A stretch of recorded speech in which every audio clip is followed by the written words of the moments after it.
Em nome do Pai, do Filho e do Espírito Santo. Amém. Amado irmão, amada irmã, é com muita alegria que estamos aqui para juntos estudar e meditar o Evangelho, que a nossa igreja nos propõe para este 20º domingo do tempo comum. Um evangelho bastante discutido por muitas pessoas, porque alguns comentam que ele parece ser demasiadamente contraditório e talvez até mesmo complicado de compreender. Mas antes de irmos para o evangelho, eu quero te fazer um grande apelo. Por favor, se você não é inscrito no canal, se inscreve, deixa sua curtida e comenta. Com a sua inscrição aqui no canal, o canal vai crescer. A gente tem uma meta para esse mês, chegarmos a 5.000 inscritos, porque vem uma grande novidade aí no mês de setembro, tá bom?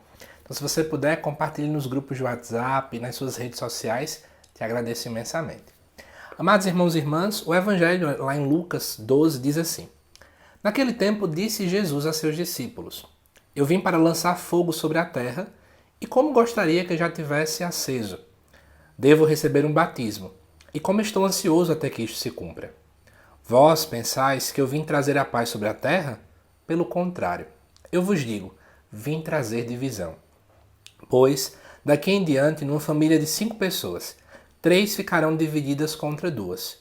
Se 2 contra 3, ficarão divididos o pai contra o filho e o filho contra o pai, a mãe contra a filha e a filha contra a mãe, a sogra contra a nora e a nora contra a sogra. Amados irmãos e irmãs, antes de começar a explicar, eu queria comentar uma coisa, né? Já escutei muitas vezes, até de pessoas da minha própria família, dizendo: olhe, quando a gente vê uma matéria de um jornal com um filho matando o pai, é o final dos tempos que está dizendo lá na Bíblia. E geralmente associam a esse texto. Será que realmente era o objetivo de Lucas falar sobre o final dos tempos? Será que aqui temos uma espécie de uma previsão do futuro? Então vamos lá começar a entender. Primeira coisa importante é que nós estamos dentro do contexto do Evangelho de Lucas, em que os discípulos, juntamente com Jesus, estão caminhando até Jerusalém. Para Lucas, a caminhada até Jerusalém não é uma caminhada qualquer para perder calorias, por exemplo, mas é um caminho espiritual e pedagógico, em que Jesus busca ensinar aos seus discípulos como é que eles devem se portar de ali em diante. Então, na verdade, quanto mais vai caminhando, mais a radicalidade do Evangelho vai sendo exposta, porque, obviamente, eles estão a cada momento mais preparados, pelo menos se imagina. Então, Jesus diz no versículo 49, Eu vim para lançar fogo sobre a terra, e como gostaria que esse fogo já estivesse aceso. Então, vamos pensar um pouquinho sobre essa ideia desse versículo 49. Em primeiro lugar, a palavra fogo ela é muito citada na Bíblia. Lá no Antigo Testamento aparece cerca de 378 vezes e no Novo Testamento 71 vezes. Para você que não sabe, o fogo tem inúmeros significados, portanto a visão que muitos comentadores desse texto ficam dizendo nem sempre é muito coerente. Muita gente quer automaticamente associar o fogo que Jesus fala ao Espírito Santo, que obviamente a gente sabe que nós associamos como um dos símbolos do Espírito Santo o fogo.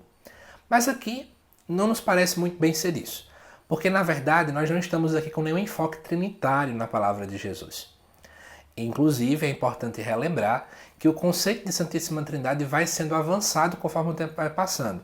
Então não vamos fazer muitas informações tendenciosas, digamos assim. Mas o que seria então a palavra fogo aqui? Ora, um outro significado para a palavra fogo é purificação, porque o fogo purifica. Então, alguns comentadores comentam que provavelmente seria esse o significado, enquanto outros ainda imaginam que esse fogo poderia também ser o fogo da divisão, né? Que inclusive faz muito sentido aqui, e também da contradição que está dentro do contexto daqui. Sendo uma ou outra, de fato, Jesus ele vem para purificar, e nessa purificação é preciso queimar muitas coisas velhas, e isso pode gerar divisão e pode gerar, sim, contradição. E ele fala, inclusive, né? E como gostaria que já tivesse aceso. Então, Jesus já anseia que isso já estivesse acontecendo, mas naquele momento ainda não estava em completude. Vamos entender então por que disso nos próximos versículos. No versículo 50, Jesus diz que deve receber um batismo. A palavra batismo, da origem grega, significa não necessariamente o sacramento do batismo. Então também não devemos fazer a alusão de que o batismo que Jesus aqui fala é o batismo sacramental, tá bom? Na verdade, a palavra batismo, na terminologia grega, que é como o Evangelho de Lucas foi escrito, significa imersão na qual você desaparece. Mergulhar numa água que arrasta, ao ponto de lhe matar. Portanto, o batismo que é aludido é o batismo à morte de Cristo. Pensa comigo, né? Eu sou banhado de sangue. Então, batismo mesmo, certo? E é interessante que a tradução mais coerente para esse versículo não é o que a liturgia apresenta, mas seria algo como: me angustio até que tudo esteja consumado. Seria mais ou menos isso. Ou seja, é uma angústia que Jesus tem em seu coração, que move o seu coração enquanto tudo não acontece. Eu acho interessante, aqui eu posso fazer um comentário bem espiritual, o coração de Deus que se angustia enquanto não vê a completude da redenção. Porque um coração que muito ama, ele anseia por ver a realização completa daquilo que ele ama na pessoa amada, não é verdade? Mas continuando. No versículo 51, começa a parte provavelmente mais contraditória. Porque veja, faz um certo sentido pensar que Jesus veio purificar o mundo, não é? Faz um certo sentido também pensar que Jesus disse que vai morrer. Ele já falou isso algumas vezes. E ele anseia a sua morte não porque ele é masoquista, que acha que morrer é bom, mas porque pela sua morte nós ganharemos vida. Mas como entender talvez o fogo como divisão e mais especificamente entender o que o versículo 51 diz, que vai falar: vós pensais que eu vim trazer a paz sobre a terra, pelo contrário eu vos digo, vim trazer divisão. Para entender isso, a gente precisa voltar no tempo e entender o contexto de paz naquele tempo.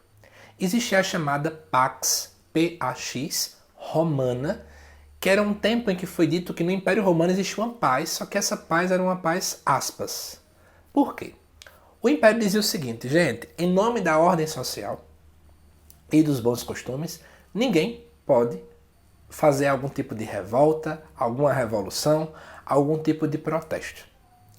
Então ele era muito autoritário. As pessoas então calavam sua boca, fechavam sua boca e não diziam nada do imperador. Então era uma paz, tipo, não tinha guerra, mas não era uma paz completamente sendo dita, né? Na verdade, era uma paz que era mais um controle interno. E muitas pessoas começaram então a aludir que o Messias vinha trazer essa paz. E quantas vezes, por exemplo, nós tínhamos imperadores que se sentiam como deuses porque estavam promovendo aquela paz que muitos profetas anunciavam. Inclusive, muitos deles até levavam estátuas quando eles morriam. Não é? Porque diziam assim: não, fulano trouxe a verdadeira paz. No seu reino não teve guerras, então talvez ele seja o Messias. Era essa a compreensão. Então Jesus vai dizer: epa, olhe, eu não vim trazer a paz, eu vim trazer divisão. Ou seja, entenda muito bem, de fato a paz é um dom de Deus.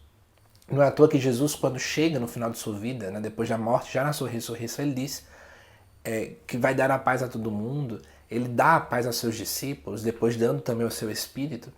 Na verdade, a paz é sim dom de Deus. Mas é porque a gente tem que entender que a paz não quer dizer esse pacifismo. A paz não quer dizer esse calar-se, não poder pronunciar, não poder dizer sua opinião de modo algum. Não é à toa que tem aquela frase clichê, né? Que a paz não é ausência de guerra, não é ausência de conflitos. Eu lembro que uma vez eu conversava isso com uma amiga minha. Ela dizia: José Lucas, nós precisamos entender que dentro, por exemplo, no relacionamento familiar, nós precisamos, muitas vezes, não ficar fugindo das brigas, não fugindo dos conflitos, mas chamar para conversar e muitas vezes ter pequenos embates para se resolver problemas. Porque muitas vezes a gente coloca na nossa cabeça que não. A gente deve fugir de briga, fugir de uma conversa, fugir de uma discussão, e a gente guarda aquele negócio, fica guardando, e isso é pior. Então não é esse o chamado que nós temos. Quero chamar muito bem isso na sua mente, tá certo? Jesus veio trazer a divisão neste sentido. Mas que divisão também a gente pode pensar? Naquele tempo, no início da igreja, estava começando a ter um problema entre o cristianismo e as sinagogas. Porque a igreja ainda não era igreja como a gente já constitui hoje. Então passava por muitos impasses em relação a isso. Por esse motivo, existia essa divisão entre o judaísmo primitivo e a igreja católica que ainda estava iniciando o seu tempo, entre o judaísmo e o cristianismo. Então, por esse motivo, depois vai se falar essa divisão entre a família.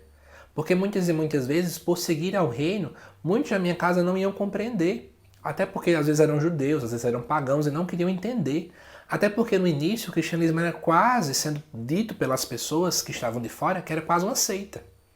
Só que é interessante perceber uma coisa. Primeiro, é que aqui faz um eco ao profeta Miqueias, capítulo 7, versículo 6, que diz assim: porque o filho insulta o pai, a filha levanta-se contra sua mãe, a nora contra a sua sogra, os inimigos do homem são as pessoas da sua casa.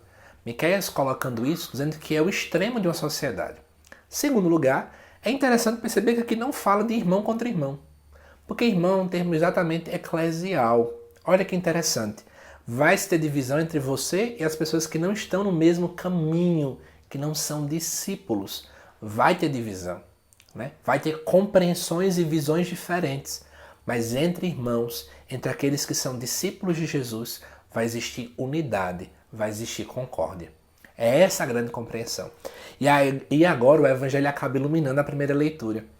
Você que já acompanhou o vídeo, se não acompanhou, vai lá assistir, sobre Jeremias. Jeremias acaba sendo colocado numa cisterna de lama. E talvez a gente diga assim, mas rapaz, ele era um profeta. Deus não traz coisas boas para o profeta? Por que colocar aquele homem nessa situação, praticamente morrendo na lama, né? Passando por conflitos com os príncipes daquele tempo? É para a gente poder entender, o caminho de Deus não é um caminho fácil.